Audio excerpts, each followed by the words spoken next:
वो लिखते हैं कि सबसे खतरनाक होता है हमारे सपनों का मर जाना। सबसे खतरनाक होता है हमारे सपनों का मर जाना। भारत के लाखों युवकों का सपना मर गया है या मारा गया है।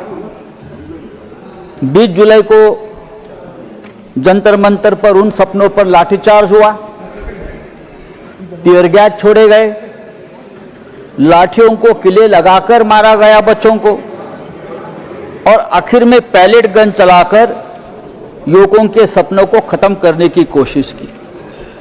सर, इस सदन में यहां भी और वहां भी बहुत से ऐसे नेता बैठे हैं जिनकी राजनीतिक शुरुआत छात्र आंदोलन से हुई है, लेकिन मुझे आश्चर्य और दुख भी है कि वहां इतने बड़े बड़े छात्र आंदोलन से बैठे हुए नेता है। नड्डा साहब खुद छात्र आंदोलन से आए हैं, विनोद तावड़े जी आए हैं, और भी बहुत लोग हैं। किसी को ये नहीं लगा कि बच्चे लाठी खा रहे हैं, बच्चे का अनशन चल रहा है, जाकर हमारी संवेदना उनके साथ बैठकर व्यक्त करें, उनको थोड़ा सा समझाए। इमरजेंसी की बात होती है हमेशा यहाँ। इमरजेंसी की जो शुरुआत है छात्र आंदोलन से ही हो गई ना, बिहार में हो गई, बाद में गुजरात में हो गई। तो अभी आप लोग छात्र आंदोलन से इतने डरते क्यों है? एक आंदोलन इस देश में हुआ है, बच्चों की मांग है, और बच्चों की मांग है इस देश की शिक्षा व्यवस्था, इस देश के शिक्षा व्यवस्था में जो भ्रष्टाचार है वो रोकने की। लेकिन प्रधानमंत्री डर गए, गृह मंत्री डर गए, लापता है, हम ढूंढ रहे हैं। मैं तो एक फिल्म बनाने वाला हूं, लापता गृह मंत्री। बहुत सी फिल्में बनती है, कहां है गृह मंत्री? बार बार जो हर बात पर बयान देते हैं, हर बात का क्रेडिट लेते हैं, लेकिन इतना बड़ा आंदोलन हो गया, इतना बड़ा लाठीचार्ज बच्चों पर हो गया, पैलेट गन चल गई, लेकिन गृह मंत्री का एक बयान तक नहीं आया है। प्रधानमंत्री रात को 12 बजे बयान देते हैं। सर, अरे मेघा जी, देखिए सर, ये सरकार, ये हमारी तुम्हारी करने की बात नहीं है, आप समझ लीजिए। मैं महाराष्ट्र की बात बताता हूँ। पेपर मौजूदगी हमारी दिल्ली के इंडियन यूथ कांग्रेस से जंतर मंतर की तरफ जा रहे भीड़ों के साथ है। दर्शकों, ये जो आप पीछे भीड़ देख रहे हैं, ये इंडियन यूथ कांग्रेस के तमाम कार्यकर्ता हैं, नेता हैं, और इन लोगों का साफ तौर पर ये कहना है जो छात्रों पर जिस तरीके से बर्बरता तरीके से बिहार के सिवान में गोलियां चली है, दिल्ली में जो है वायलेट गन चली है, और वाटर कैनन का इस्तेमाल किया गया है, लाठियां चार्ज की गई है, और जो दुर्भाग्यपूर्ण इस लाठी चार्ज में जो लगभग कहीं ना कहीं कई सैकड़ों की संख्या में जो स्टूडेंट घायल हुआ है, इसका जवाबदेही तय करना अमित शाह जी का है, जो आजकल पार्लियामेंट से गायब चल रहे हैं। ये कहना राहुल गांधी का है, जो बीते दिनों उन्होंने प्रेस कॉन्फ्रेंस करके कहा है। कई सारे लोग, हम इन तमाम छात्रों से ये भी जानने की कोशिश करेंगे जो क्या वाकई में अमित शाह जी का इस्तीफा लेने के बाद से जो है तमाम चीजें दूर हो जाएंगी, जो समस्याएं हैं वो दूर हो जाएंगी। कई सारे लोगों से बातचीत भी करेंगे। कहाँ से आप लोग आए हैं? कहाँ से आए? यूपी से। यूपी से है। हाँ। क्या लग रहा है अमित शाह जी का इस्तीफा के बाद ही सारी चीजों की समाधान निकल पाएगा? क्या पता ऐसा हो, होना चाहिए ऐसा वैसा। होना चाहिए। सबका अपना अपना कहना है, होना चाहिए। आइए कई सारे और लोगों से हम बातचीत करेंगे, और भी लोग कई जगह से आए हुए। कहाँ से आए आप?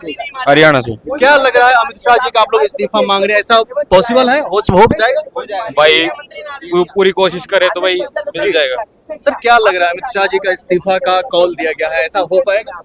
देखिए, हो तो बीजेपी तो ये कहती थी, जैसा राजनाथ सिंह ने कहा था कि भाजपा में इस्तीफे नहीं होते, लेकिन जहां देश का युवा खड़ा हो जाता है वो वहां तो प्रधानमंत्री को भी इस्तीफा देना पड़ सकता है। तो अमित शाह तो अब छोटी सी चीज हो गई है, विकट गिरनी शुरू हो चुकी है, तो पूरी मजबूती से सड़कों पे लड़ाई लड़ेंगे, तो इस्तीफा कौन सी बड़ी चीज है। लेकिन सवाल यह है जो अमित शाह जी का ही इस्तीफा क्यों?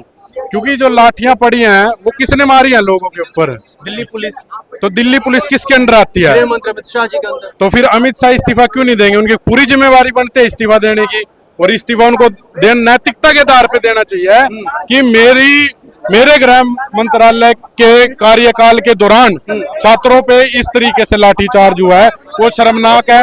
महिलाओं पर किस तरीके से, छात्राओं पे जिस तरीके से वार हुए, ये सोच नहीं सकते कि ये महाभारत चल रही थी क्या, वहाँ द्रौपदी का चीरहरण हो रहा था, या फिर ये एक सिंपल से एक लोकतंत्र तांत्रिक देश में एक प्रदर्शन चल रहा था। तो ये दोनों चीज समझने वाली बात है।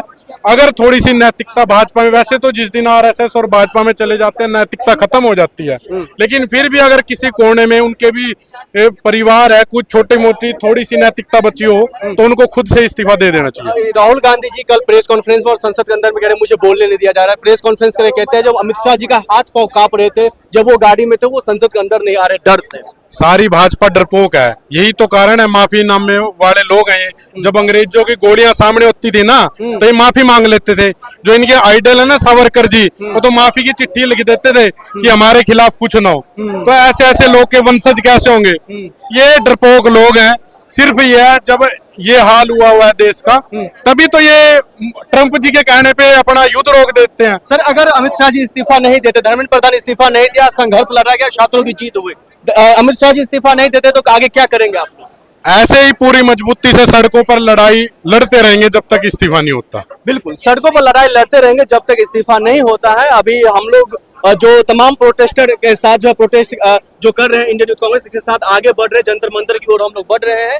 लेकिन जो तमाम जो ये आप चारों तरफ जो भीड़ देख रहे होंगे, एक तरफ सुरक्षा कर्मी है, दूसरी तरफ इंडियन यूथ कांग्रेस के तमाम कार्यकर्ता है, नेता है, छात्र है, तमाम लोग, ये जो भीड़ आपको दिख रहा है, ये भीड़ साफ तौर पर दर्शाता है हमने धर्मेंद्र प्रधान का इस्तीफा लेकर के दिखा दिया। राहुल गांधी ने साफ तौर पर कह दिया था प्रधानमंत्री आवास के पास पहुंच करके जो हम इसका इस्तीफा लेकर के ही रहेंगे। और आखिरकार स्टूडेंट की जीत कह लीजिए, कांग्रेस की जीत कह लीजिए, या फिर देश की जीत कह लीजिए, किसी का भी जीत कह लीजिए, लेकिन धर्मेंद्र प्रधान इस्तीफा देते, प्रहलाद जोशी जो है नए शिक्षा मंत्री बन जाते हैं। लेकिन अब अमित शाह जी का इस्तीफा की यहाँ तक की बात हो रही है, तो क्या इस बात में जो क्या वो वाकई में इस्तीफा देते हैं? खैर आगे और भी कई सारे लोग हैं, हम इन सब जानने की कोशिश करेंगे।